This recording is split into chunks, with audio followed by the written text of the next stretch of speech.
غزل ہے ہم کو مٹا سکے یہ زمانے میں دم نہیں، اور اس کے شاعر ہیں جگر مراد آبادی۔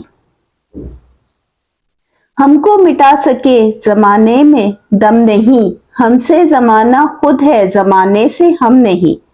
اب یہاں پر اس غزل کو سمجھنے کے لیے ہمیں تھوڑا سا اس تاریخ کا حوالہ بھی لینا ہوگا جس عہد میں یہ غزل لکھی گئی، کہ اس وقت کے سیاسی حالات کیا تھے، کیونکہ کوئی بھی شاعری، کوئی بھی ادب اس اپنے عہد کا آئینہ ہوتا ہے۔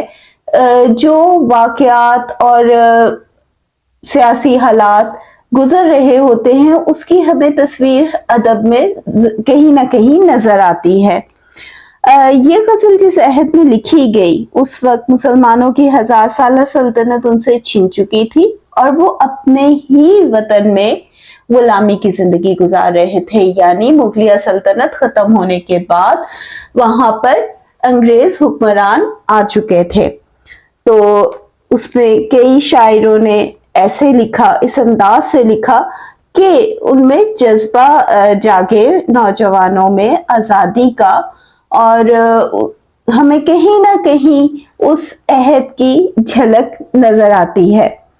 یہ غزل جگر مراد آبادی نے لکھی۔ وہ کہتے ہیں کہ ہم زمانہ ساز لوگ ہیں، ہم زمانے کے پیچھے چلنے والے لوگ نہیں، بلکہ زمانہ خود ہم سے پوچھ کے آگے چلتا ہے اور زمانہ ہماری پیروی کرتا ہے۔ یہاں پر وہ ہمیں سمجھا رہے ہیں کہ ہم کون ہیں، ہماری تاریخ کیا ہے۔ ہم نے تو خود عہد رقم کیے، ہم غلامی کی زنجیروں کو کیسے قبول کر لے، ہم تو خود تہذیب کے آداب سکھانے والوں میں سے ہے۔ اس غزل کو لکھنے والے شاعر جگر مراد آبادی کسی تعارف کے محتاج نہیں۔ شاعر غزل کے مطلع میں کہتے ہیں کہ زمانے کے مصائب اور سختیاں ہمارے عزم اور حوصلے کو کم نہیں کر سکتی، کیونکہ اس وقت حالات مشکل تھے، تو وہ سمجھا رہے ہیں کہ یہ مصائب اور سختیاں ہمارے عزم کو، ارادوں کو ختم نہیں کر سکتی، کمزور نہیں کر سکتی۔ ہم عزم و استقلال کے پہاڑ ہیں، ہم زمانہ ساز لوگ ہیں، ہم زمانے کے پیچھے چلنے والے لوگ نہیں، بلکہ ہم وہ ہیں کہ زمانہ جن کی پیروی کرتا ہے۔ ہم روایت پسند نہیں بلکہ جدت پسند لوگ ہیں۔ اب اگر اس انداز سے اس شعر کو دیکھا جائے تو ایک اور پہلو سامنے آتا ہے۔ پہلے تو ہم نے اس انداز سے اس شعر کو دیکھا، اس حوالے سے دیکھا کہ وہ تاریخ کیا تھی اور وہ کس انداز میں ہمیں بتا رہے ہیں کہ تم کس قوم سے تعلق رکھتے ہو، ٹھیک ہے۔ پہلے ہم نے اس پہلو کو سامنے رکھتے ہوئے اس شعر کو دیکھا۔ اب یہاں پر ایک اور زاویہ کہہ لیں یا انداز کہہ لیں، ہم اس انداز سے بھی اس شعر کو دیکھیں گے۔ ہم روایت پسند نہیں بلکہ جدت پسند لوگ ہیں۔ ہم اپنے شاعرانہ تخیلات و تصورات سے زمانے کو عمل اور شعور کی نئی منازل سے آشنا کروانے والے لوگ ہیں۔ یعنی بڑی خوبصورت انداز میں آپ اپنی شاعری کی تعریف کر گئے ہیں اور وضاحت کر رہے ہیں کہ شاعری ہماری جو ہے وہ زمانے اور عہد کے مطابق جدت رکھتی ہے۔ جگر صاحب نے اس شعر میں شاعرانہ تالی سے کام لیا ہے اور بڑی خوبصورتی سے اس کو استعمال کرتے ہوئے یہاں پر ایک اور پہلو ہمارے سامنے پیش کیا ہے، جس میں شاعر اپنے شعر میں اپنی شاعری کی خوبصورتی کی طرف بڑی خوبصورتی سے اشارہ کر رہے ہیں۔ اسے وہ بیان کرتے ہیں کہ اس شعر میں شاعر نے خود کو زمانہ ساز اور اپنی شاعری کو جدید اور زمانے کی بقا کہا ہے۔ یعنی اگر اس انداز سے اس شعر کی تشریح کی جائے تو ہم یہ کہہ سکتے ہیں ایک جملے میں کہ شاعر نے خود کو زمانہ ساز اور اپنی شاعری کو